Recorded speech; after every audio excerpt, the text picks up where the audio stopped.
বিএনপির আসল রূপ জনগণের সামনে আসায় মির্জা ফখরুল বিএনপির সেই গোমর ঢাকার জন্য নতুন চেষ্টা করছে। সেই চেষ্টাটা আমি আবার ফাঁস করে দিচ্ছি। দর্শক, আপনারা জনগণকে জানিয়ে দিন মির্জা ফখরুলের ধান্দাবাজি।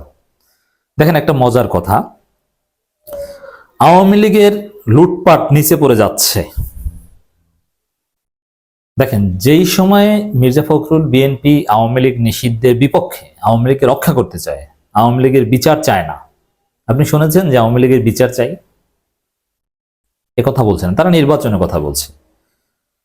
আওয়ামী লীগের ৭২ সংবিধান রক্ষা করছে বিএনপি, আওয়ামী লীগের চুপ্পুকে রক্ষা করছে যেখানে, এবং আওয়ামী লীগের মধ্যে বিএনপির লোকজন ঢুকছে, টাকা খেয়ে আওয়ামী লীগের লোকজনকে এলাকায় আশ্রয় দিচ্ছে, সবকিছু ওপেন সিক্রেট হয়ে যাচ্ছে।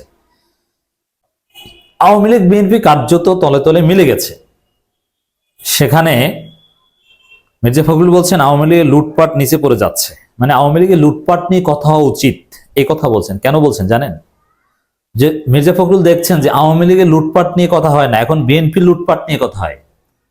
বিএনপির চাঁদাবাজি নিয়ে সবাই সোচ্চার, সোশ্যাল মিডিয়ায় তোলপাড়। আওয়ামী লীগের লুটপাটকারীরা তেমন ধরা পড়ে না, এখন ধরা পড়ে বিএনপির চাঁদাবাজ। আজিমপুর কবরস্থানে চাঁদাবাজি করতে গিয়ে বা চাঁদাবাজি মামলায় বিএনপি নেতা গ্রেপ্তার হয়। আজিমপুর কবরস্থানে কবরবাসীকেও শান্তিতে থাকতে দিবি না মনে হয়।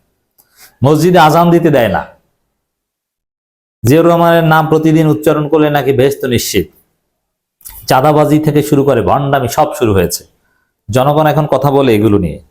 এই জন্য মির্জা ফখরুল বলছেন যে ভাই, মানে বিএনপির এগুলো নিয়ে খোঁচাখুচি করে বিএনপির গোমর ফাঁস করে দিচ্ছেন, আওয়ামী লীগের নিয়ে একটু বলেন। মানে আওয়ামী লীগের লুটপাট বা এগুলো নিয়ে কথা বললে বিএনপির লুটপাটটা একটু ধামাচাপা পড়ে যায়, এই জন্য মির্জা ফখরুল কথা বলছেন। কিন্তু আমরা বলতে চাই আওয়ামী লীগের লুটপাটের বিচার হবে, সরকার ধরবে। কিন্তু আমরা কথা বলতে চাই এখন রানিং যেটা, এটা কারণ জনগণকে বাঁচাতে হবে রানিংটা নিয়ে, আর যেটা আগে হয়ে গিয়েছে সেটা বিচার হতে হবে। কিন্তু এখন তো আমরা পাচ্ছি না, চাঁদা দিতে হচ্ছে, চাঁদা নিচ্ছে ওরা। আওয়ামী লীগের লুটপাট নিচে পড়ে যাচ্ছে, বিএনপির লুটপাট উপরে উঠছে, এই তো। হ্যাঁ, উপরে উঠবে, আপনি থামাতে পারবেন না। আপনি আওয়ামী লীগকে প্রশ্রয় দিবেন, আওয়ামী লীগকে রক্ষা করবেন, আওয়ামী লীগের সংবিধান, আওয়ামী লীগের রাষ্ট্রপতিকে বাঁচাবেন। আর আওয়ামী লীগের লুটপাট যেন এমন ভাবে আলোচনা হয় বিএনপির লুটপাট যাতে ধামাচাপা পড়ে, আপনি সেই সুযোগ পাবেন না। আশা করি ব্যাখ্যা বুঝতে পেরেছেন। আওয়ামী লীগের লুটপাট নিয়ে কথা বলা উচিত, বিএনপির এই বক্তব্যের রহস্য বুঝতে পেরেছেন যে বিএনপিটা যেন ধামাচাপা পড়ে। আমরা ধামাচাপা দিতে দিব না ভাই। বিএনপির পত্রিকা তারাই এখন এগুলো উঠছে যে কিভাবে বিচারপতির কাছে, একজন বিচারপতির কাছে 50 লক্ষ টাকা চাঁদা চায় যুবদল নেতা, একেবারে থানা পর্যায়ে পোস্টেড নেতা। আপনি চিন্তা করেছেন কোথায় নেমেছে? বিচারপতি, পুলিশ, কেউ, সচিব, কেউ ছাড় পায় না বিএনপি থেকে, চাঁদা দিতে হয়, চাঁদা চায়। বিএনপি যে পরিমাণ চাঁদাবাজি করে, 1 লক্ষ চাঁদাবাজির মধ্যে একটা গ্রেপ্তার হয়, কারণ 1 লক্ষ লোকের কাছ থেকে চাঁদা নিয়ে তার মধ্যে একজন পরে ওই বিচারপতি টাইপের, বা এমন কেউ যে যার সাথে চালাকি করলে তোমাকে জেল কাটতে হবে, তুমি বিএনপির পদধারী হওয়ার যা হও, ওই একটা ধরা পড়ে, ওই একটা গণমাধ্যমে দেখি, বাকি 1 লক্ষ কিন্তু ধামাচাপা পড়ে। বুঝতে পারছেন? আমাদের 1 লক্ষ চাঁদাবাজি 1 লক্ষের বিরুদ্ধে কথা বলতে হবে। আজিমপুর কবরস্থানে চাঁদা নিতে গিয়ে বিএনপি নেতা জেলে গিয়েছে, কারণ ওইখানে এমন কেউ জড়িত যারা সরকারের উচ্চ পর্যায়ের লোক, যে ওই পর্যায়ের সাথে ফাজলামি করলে মির্জা ফখরুল চাঁদাবাজি করতে গেলে সেও ধরা পড়বে। বিষয়টা এরকম। তো দর্শক, আওয়ামী লীগের লুটপাটের কথা বলে আবার অন্যদিকে আওয়ামী লীগকে বাঁচানোর চেষ্টা করে আপনি বিএনপির চাঁদাবাজি, বিএনপির লুটপাটকে ধামাচাপা দিতে পারবেন না। মির্জা ফখরুলের এই দুর্বিসন্ধি অপচেষ্টা কোনো কাজে আসবে না।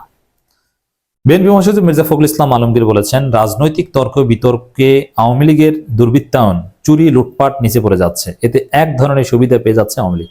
আচ্ছা, আপনারা সুবিধা পেলে, আওয়ামী লীগকে তো আপনি নিষিদ্ধই করতে চান না, তারা সুবিধা তো পাবেই। আপনি আওয়ামী লীগের ৭২ সংবিধান রক্ষা করতে যাচ্ছেন, আওয়ামী লীগের চুপ্পুকে রক্ষা করছেন, আওয়ামী লীগকে ভোটে চাইছেন, তাহলে তারা সুবিধা পাবে না? মানে এটা কেমন কথা? আপনি সুবিধা কেন দিবেন না? তাহলে আপনি তো দিবেন, আপনি তো দিচ্ছেন।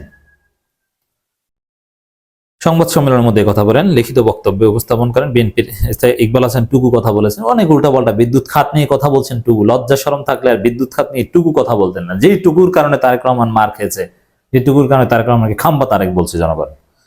মির্জা ফখরুল বলেন, আওয়ামী লীগ সরকারের সরকার দুর্নীতির মাধ্যমে বিদ্যুৎ খাতকে অনিয়মের রাজ্যে পরিণত করেছিল, কিন্তু রাজনৈতিক তর্ক বিতর্কে সেই দুর্বৃত্তায়ন ধামাচাপা পড়ে যাচ্ছে।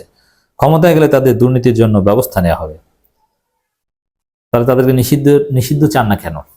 ক্ষমতায় গেলে আওয়ামী লীগের কিচ্ছু করবে না বিএনপি, বরং আওয়ামী লীগকে প্রধান বিরোধী দল বা 30-40টা আসন দিয়ে তাদেরকে রাজনীতি এস্টাবলিশ করতে বিএনপি রাজি।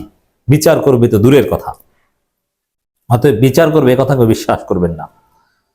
ইকবাল হাসান মাহমুদ টুকু বলেন, আওয়ামী লীগ দেশটাকে ফোকলা করে দিয়েছে, এগুলো তুলে না ধরলে মানুষ এগুলো ভুলে যাবে। এই কথাগুলো আমাদের বারবার বলা দরকার। আওয়ামী লীগ সবচেয়ে বেশি দুর্নীতি হচ্ছে বিদ্যুৎ খাতে। এখন এই আওয়ামী লীগের দুর্নীতি এগুলো কেন বিএনপি সামনে আনার চেষ্টা করছে? ওই যে এখন সোশ্যাল মিডিয়ায় অ্যাক্টিভিস্টরা সবাই বিএনপির চাঁদাবাজি, দুর্নীতি, লুটপাট নিয়ে কথা বলছে। কোন বিচারপতির কাছ থেকে 50 লাখ টাকা নিল, কোন কবরস্থান থেকে বিএনপির কোন নেতা কত টাকা চাঁদা নিল, এগুলো নিয়ে কথা হচ্ছে। আওয়ামী লীগ এটা নিয়ে হচ্ছে না। এখনো বলছেন এগুলো নিয়ে কথা বলতে হবে। দেখেন, বিএনপি অনেকটা মূর্খদের দলে পরিণত হয়েছে। এদের প্রোপাগান্ডা ছিল অত্যন্ত দুর্বল, যে প্রোপাগান্ডা চালিয়ে কয়েক ঘন্টার মধ্যে ধরা পড়ে যায়। এর চাইতে মূর্খতা কিছু হয় না। এই যে বরগুনায় জামাত শিবিরের নামে চাপিয়ে দিয়ে কয়েক ঘন্টার মধ্যে ধরা পড়ে গেছে। জামাত শিবিরের লোক শিক্ষার্থীদের সাথে আসে চালাকি করতে। আওয়ামী লীগের সিআরআই কোটি কোটি টাকা ইনভেস্ট করে, billion and billion dollar invest করে পারে নাই, তার বিএনপির মতো টেম্পো স্ট্যান্ডের লোক এসেছে প্রোপাগান্ডা চালাতে। এদের প্রোপাগান্ডা মুহূর্তের মধ্যে ধরা পড়ে যাবে, অতএব লাভ হবে না এইসব প্রোপাগান্ডা চালিয়ে বা এইসব ধান্দাবাজি করে। বিএনপির চাঁদাবাজি, লুটপাটকে ধামাচাপা দেওয়া যাবে না। বিএনপির প্রোপাগান্ডা সেলকে আমরা গুনি না, ওগুলোর কোনো ভ্যালু নাই, ওরা দুর্বল, ওরা টেম্পো স্টান অথবা মৃত্যু।